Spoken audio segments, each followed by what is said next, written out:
Yeah, I mean, Luka's making a defensive effort. Okay, I was impressed. Luka Dončić just went off for 51 points, 10 rebounds, and 9 assists in the Lakers' 142-130 win over the Bulls. That's the headline. But that's not what this video is about.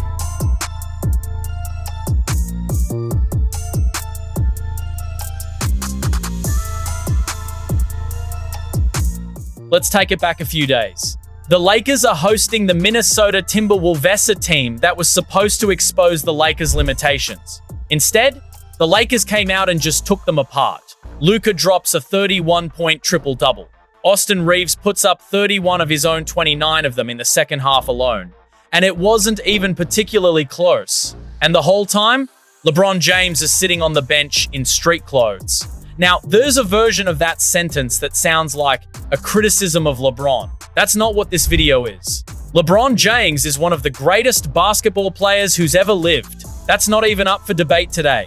But the Lakers just spent the last 3 games without him.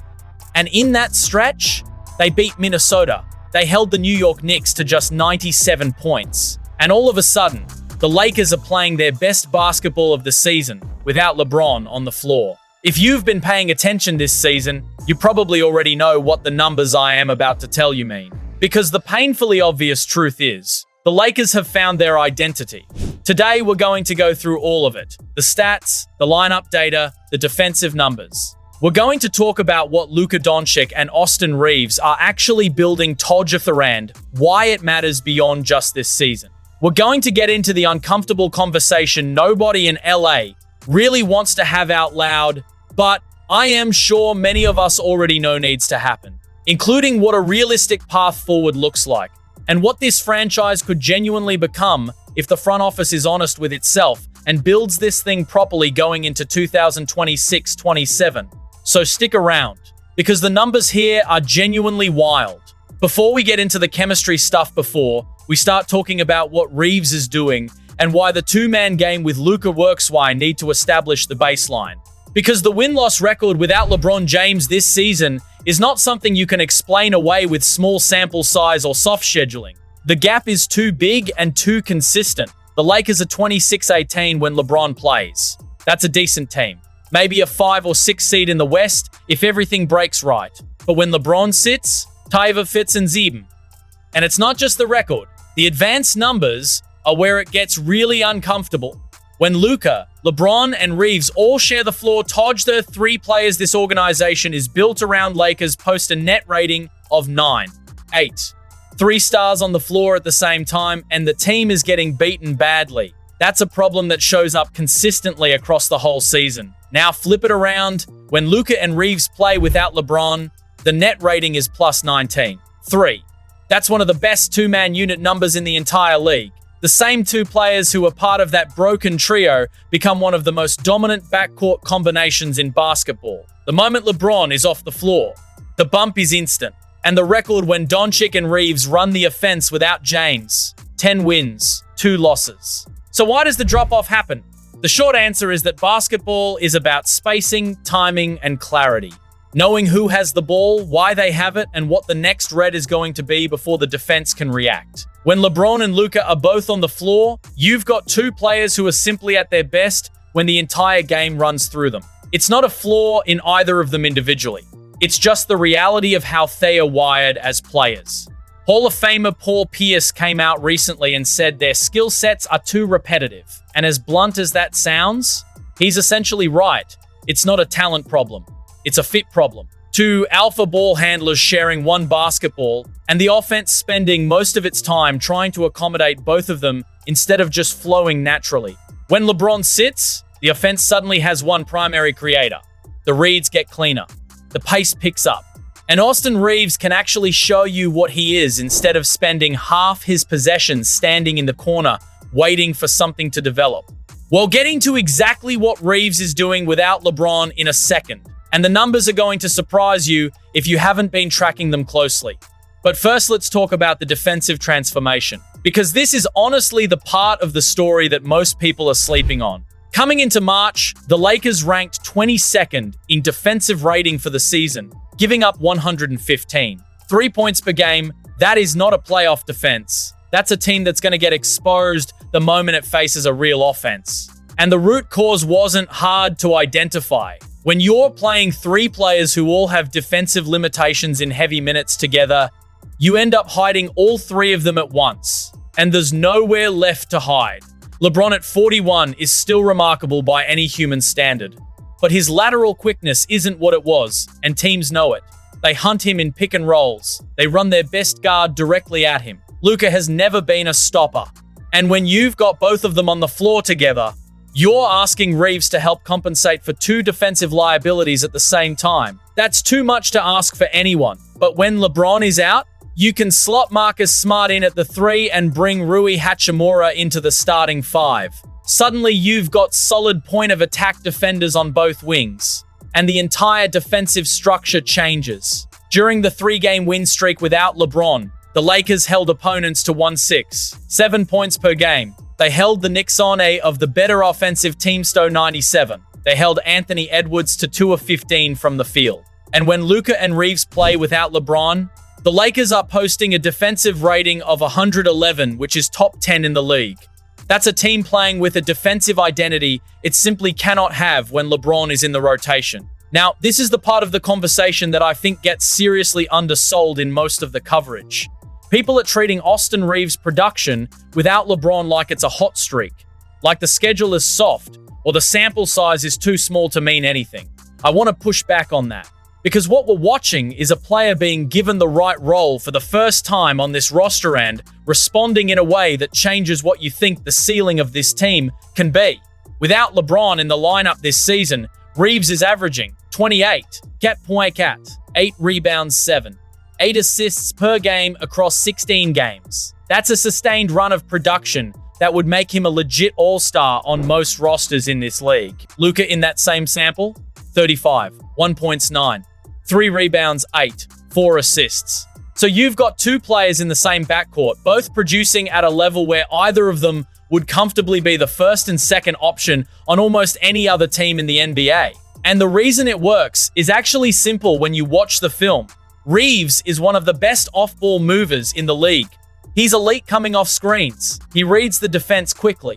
He makes the right pass and finishes in traffic.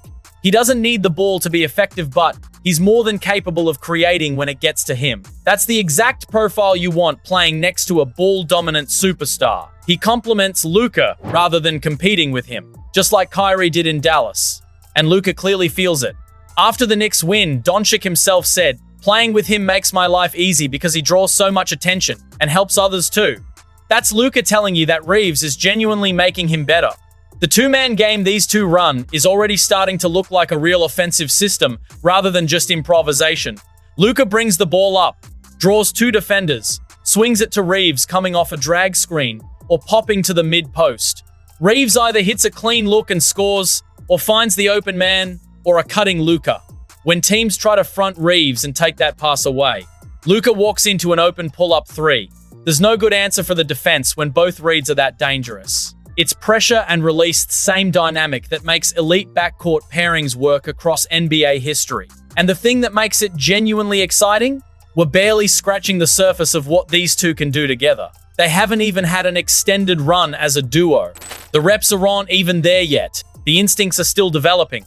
And the ceiling of this pairing with time and with better personnel around them is honestly hard to put a number on. That brings us to the real question at the center of this whole conversation. Because the Lakers with this current roster are not a championship team. Luka and Reeves are a foundation or a finished product. So what does this actually have to look like going forward? And is there any version of this that works with LeBron still in the picture? Here's the honest answer. The Dončić-Reeves pairing is not a product of LeBron's absence. His absence just gave the league enough sample size to see what was already there. The kind of pairing where you look at the numbers, you watch the film, and you stop asking whether it works and start asking what it needs around it to become something special. But figuring out what it needs means making some hard decisions. This isn't about disrespecting what LeBron James has done or dismissing what he still brings. He's 41 years old and he's still averaging meaningful numbers on a good team. That's extraordinary. But extraordinary for a 41-year-old and fits well on a championship caliber team are two different things. And the Lakers are at a point where they need to separate those two ideas. Because anytime you have Luka Dončić on your team, it's win now time. JJ Redick is measured and thoughtful in every public comment he makes, basically laid the core problem out in plain English. He said that for one of those guys, having scored the most points in NBA history and doing it for 23 years, the natural instinct is to have the ball in his hands. And for another guy who's earned 5 first-team All-NBA selections, it's the same thing. 2 players, 1 basketball. And neither of them is built to play off the other. That's just the reality of the roster. Realistically, the only path forward, LeBron's contract comes off the books. The front office gets a real offseason with cap flexibility and roster clarity, and they build this thing properly from the ground up. Dončić and Reeves as the foundation. Pick up a 3-and-D wing who can guard multiple positions and knock down open threes. A starting center who protects the rim, sets proper screens, and doesn't ask to be featured offensively. The 5-man lineup that's been working Luka, Reeves, Smart, Hachimura, Itonis not far off. But the question is whether the front office has the clarity and the courage to build a full roster around that core identity. The good news? The market for that type of player isn't dry. Switchable wings who defend and space the floor are in demand everywhere. But the Lakers' pitch to those players in 2026-27, that's a genuinely strong one. You're not asking someone to sacrifice their game to play next to an aging superstar and figure out where they fit. You're asking them to come and play next to Luka Dončić, of the 5 best players on the planet in his absolute prime, with a backcourt partner in Reeves who makes the entire offense flow. My bet? The Lakers will make Peyton Watson a big offer. And considering LA is home, it'll be hard for him to say no. And the timeline here matters. Luka will be 27 years old when the 2026-27 season tips off. The prime window is here. 5 first-team All-NBA selections before he turns 27. If the Lakers build the right roster around him over the next offseason, we might be talking about a legit multi-year contender in the Western Conference. Now, I know some of you are already thinking, okay, but what about this postseason? The Lakers are 3rd in the West right now. Does this team have a real run in them? Probably not. This current roster doesn't have what it needs to compete with the likes of OKC and the Spurs. At this stage, a second-round exit might be as good as it gets. But no matter what happens, the remainder of the regular season and postseason is going to be revealing. If the Lakers go on a real run with Luka and Reeves leading the way and LeBron in a reduced role, the front office gets the clearest possible signal about what this team's identity should be. If LeBron comes back healthy and the same fit issue starts showing up again against elite defenses, that's a signal too. Either way, the regular season data has already been telling the story.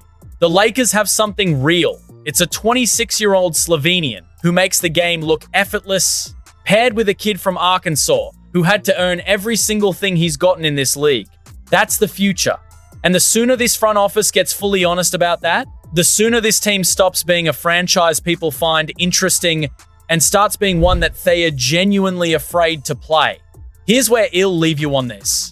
Most of the conversation around LeBron James and the Lakers this season has been about legacy. Can he still do it at 41? What does this run mean for his career? Where does he sit all time when it's finally done? And look, those are fine conversations. LeBron's legacy is one of the great ongoing sports stories of the last 2 decades. But they are the wrong conversations for this franchise right now. Right conversation is Luka Dončić and Austin Reeves. They are a real backcourt. Not a circumstantial one, not a product of an injury. A genuine, sustainable pairing with elite offensive production that can be part of a defensive structure that works when the right personnel surrounds them. The Lakers just need to be fully honest about what they are building and make the decisions that give those two the best possible shot at something real. They've made it painfully obvious. Now, it's time to actually act on it. What do you think? What's this Lakers team ceiling this season? And who should they pursue in the offseason? Comment below. And if you enjoyed this video, hit the like button, hype it up, and check out one of these videos on your screen now.